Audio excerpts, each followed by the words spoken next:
Just recently, Poland's RCB, also known as their Government Security Center, released a pamphlet known as Be Ready, a guide for times of crisis and war, to their population. They want their citizenry to be better prepared for the possibility of a conflict within their country. And obviously, with the hot zone that's over there right now in that region, there's a good reason for why they feel the need to prepare their citizens. And this is something that I thought was very pertinent to the current situation, and that we could take apart and look at some of the bullet points from this pamphlet and use it to our benefit to be better prepared. Now, I did have to actually import this document to Google Docs and then have Google Translate change it into English. So there may be some slight differentials when it comes to the way that this is presented, but I thought that this information was very good, and it's something that is similar to what Sweden has done for a long time now for their citizens, except Poland's putting this out now in a time that I would say is very interesting based on the fact that what's happening over there is probably going to lead to something more. Now, let's get into this pamphlet. I will show you screenshots of the pamphlet itself, and I will go ahead and link the original link to the PDF version of this pamphlet, as well as the translation on my website, magicprepper.com, so you guys can check it out right there, and that way you can actually get the translation without having to do all the work, and then you can see the original document, so you can go ahead and cross-reference them to make sure that you're on the same page as to all the graphics and stuff they have on the pamphlet and the information that you can now read in English. So magicprepper.com will have that for you. Now, there's two parts to this pamphlet. Number one is crisis and war, and part number two is actions in times of emergency. So they basically broke this whole thing up into what their population should be preparing for and what they should do in times of emergency, okay? So here are some of the notes from part one. All right. Talk to the people with whom you live about the potential of a dangerous situation and what to do if it happens. And they suggest talking directly to even your children and just making sure that everybody knows exactly what to do when these times come, and to let them know that these times are relatively dangerous. And I think this is important because a lot of people have a bad tendency to shelter their children from whatever's happening, and then when that time actually occurs, their children are completely unprepared for it and caught off guard and generally found in shock. So this is coming directly from Poland's government saying, make sure you tell your kids, all right? Moving on from that is to designate the safest parts of your house. Designate what part of the house to go into if some kind of catastrophic emergency happens. So make sure everyone knows where the safest part of your home is and what the strongest part of the home is, so that way if they have to hide there, it's not a question as to where to go, okay? The next thing is establish contact meeting places in case of a separation. So make sure that you already have a place for everybody to meet up, and establish that place now so that if there is a separation, especially during like an evacuation or something, everybody knows exactly where to go, okay? They also tell everybody to get a bug out bag ready. They call it something else, of course, but basically they're saying to have a 72-hour bag ready to go, and they actually give you a lot of information about what should go in it. So obviously as preppers, we definitely know about bug out bags, but they're making sure their entire population is aware of the need for them as well.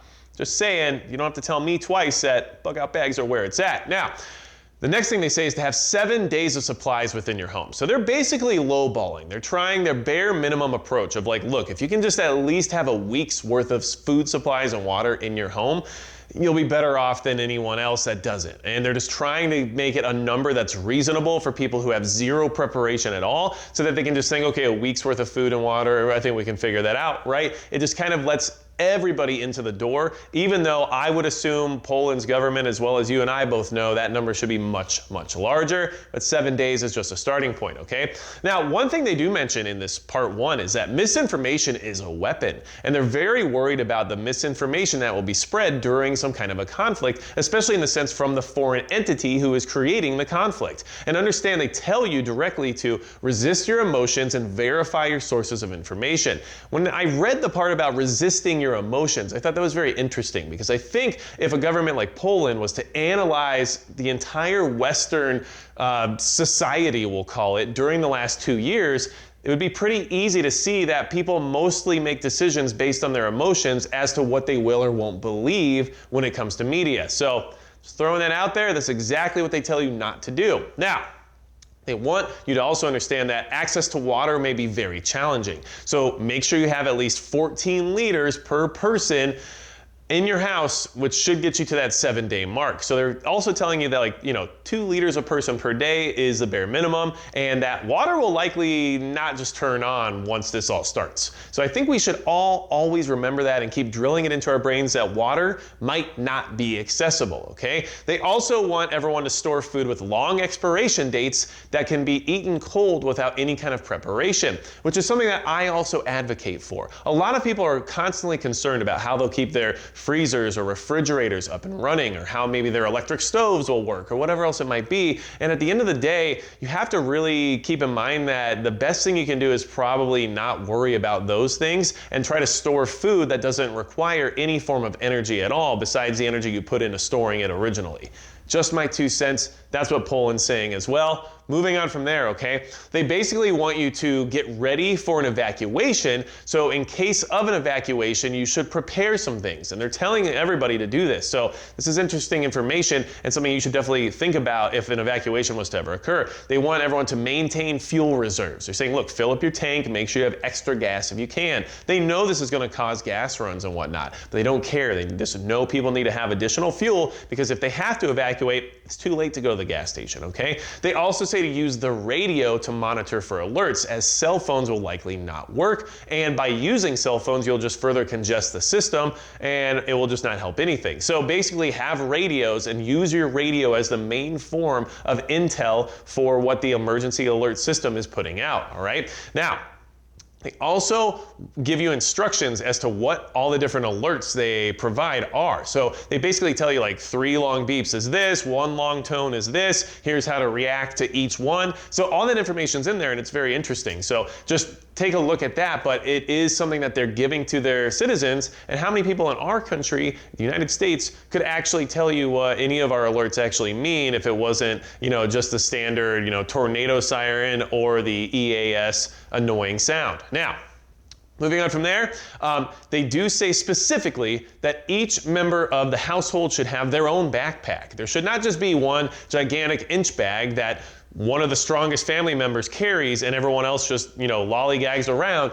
Everyone should have their own backpack, because they know in a conflict zone, and this is very true and you see it all the time, anytime there's a refugee crisis, people get separated. Kids get separated from their parents, families get separated, and if you are the only one with supplies on you, the person who gets separated is going to be in a very bad situation. So everyone should have some form of supplies on them, even your children. Keep that in mind. Poland says so. Okay, now, moving on from there. Okay, they actually have a rucksack guide on this pamphlet to kind of help everybody understand the whole concept behind that. Like I told you, they tell you what needs to go in your bug out bag and all that stuff. These are just things they're offering to their civilians right now, and I think that it's good information. So take a look at the guide if you want, and that way you can get some other ideas in case you're just new to building one, or in case you just want additional ideas for the ones you already have. Now, they tell you to check your spare tire, okay? They tell you to have hard maps, because GPS might not work, and of course cell networks might not work, so make sure you have maps you can actually read that are tangible in your hands. And then they also say to know your route ahead of time for your places of contact, the meeting places that we talked about before. That way you don't have to rely on your maps, and you don't have to rely necessarily on a GPS system. You just already know where to go. This is common sense stuff, but Poland's putting it out there for the average person to at least consider, which they may never have before, okay? Now, before you evacuate, this is something else they want to touch base on, because there's some things to keep in mind before you just leave your home, right? They tell you to put on sturdy clothing and good shoes, which I think is very important, and you'd be surprised how many people would evacuate from like a hurricane back when I lived in Florida wearing flip-flops and gym shorts and with no supplies in their vehicle, just, whatever they had on that day is, what they're taking with them. That's not what they want you to do. They want you to wear good shoes, good clothes. They want you to have jackets in case it gets cold, all that kind of stuff. They tell you all about it. And I think that's important, because I think people underestimate having sturdy, well-designed clothing that will get you through an emergency if it's the only pair of clothes you are actually going to wear for the next 3 or 4 weeks, right? Now, moving on from there, this was very interesting. They want you to avoid wearing brown, green, or camouflage backpacks, because you might be mistaken for a soldier, which I thought was very interesting, because, it is true for gray man, we usually suggest people get like a blue or a gray or a black backpack, as long as it's not covered in molly webbing or something like that. But a lot of my backpacks are camouflage, because where I live is rural and it's pretty common to see people just wear camo all the time. But either way, that is an interesting thing to keep in mind, because Yeah, camo, brown, green might just be considered like a foreign soldier or even a domestic soldier, depending on who's seeing the person and why that might raise a flag for them. So these are things to consider and to keep in mind, and Poland's definitely pushing the gray man theory. Not a bad way to go, okay? Now, they also tell you to avoid unknown roads. One of the reasons for that is because back roads and roads that go through rural areas that you might not know about often lead to places like military installations or missile silos or utility companies or things that might be targets for an invading force. So these are things to keep in mind, because basically if you're just driving down roads you've never been before, you might not realize that there is a military base down one of these roads, and suddenly you're encountering the foreign entity that's trying to take out that military base. Just things to consider. I thought this was good information, okay? Now, here's the notes from part 2, okay? And now, like I said, there's more to part 1 than what we just talked about, but these are like the bullet points I really wanted to touch base on, and we're gonna do the same here with part 2. Now, part 2 basically tells you to surround yourself with trustworthy people, okay? They want you to keep your inner circle tight, and they want you to kind of, keep it just to your inner circle. Make sure the people around you can trust and aren't going to turn on you, all right? They also want you to suspect any strangers that ask a lot of questions, because basically during a time of conflict, there will be people out there trying to gather intel, and they will pose as other civilians, they will pose as refugees, they'll pose as anybody they can to try to find out if there's any, resistance cells or anything like that that the foreign aggressor needs to know about. So just keep these things in mind, because loose information can cause a lot of problems, right? Okay, now moving on from there. They also say, in case there's a shooting event, basically if you're in a situation where, shots are being fired, first off, do you know first aid, and do you know how to basically stop a bleed or at least render basic first aid? These are things that they found to be very important, okay? Now they also want you to be able to know the layout of any building you're taking cover in. If you're in a building, learn its layout. Why? So you know what the evacuation routes are, and if you need to escape, you're more likely to be able to. So if you're gonna take shelter in some kind of a structure you've never been in before, it's probably a good idea to do a perimeter check, learn the ins and outs of that structure, and notate, at least in your mind, where you're gonna exit based on where the threat might be coming from, okay? Now, they also said avoid hiding in groups.